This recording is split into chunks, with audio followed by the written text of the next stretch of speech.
Hello mga Lods, ayan, samahan niyo po ako magluto ng chicken pastil. Ayun po. Simple lang yung ating sangkap guys. Ito yung nahimay-himay natin na nilagang breast chicken. Tsaka yan yung mga parang adobo style lang siya. Yan, gisa lang tayo ng ng mga ricado po. Ayan, unahin natin yung sibuyas. Tapos para butin lang natin siya hanggang lumabas yung aroma niya. Sunod natin yung bawang. Tapos luya na din. Yan, grabing bango po. Alam ko po na napaka-basic lang sa inyo, pero pinapakita ko lang sa inyo the way how I did it. Ayun.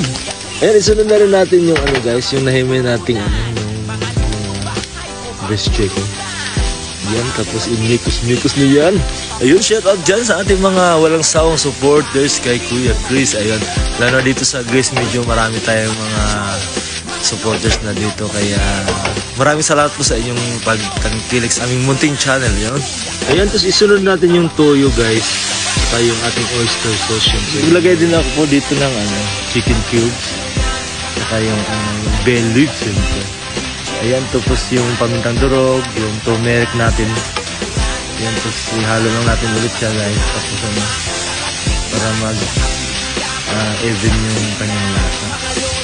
And so, parang lang siya po, adobo style, pero ang lang dito is manahimay-himay natin yung chicken breast, mas madali siyang kainin, di ba?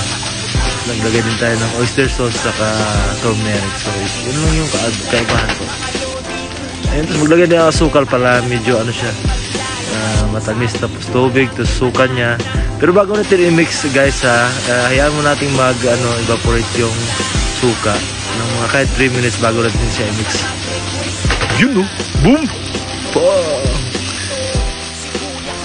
Ayan, pag ganitong texture na mga loads, pwede na yan.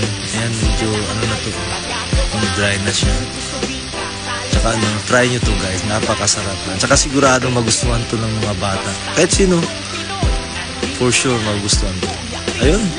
Maraming salamat po sa panonood nyo mga Lord. Salamat sa inyong walang sawang suporta po sa amin. Yan po ay nakapagbigay sa amin ng lakas o gana para gumawa ng content para sa inyo po.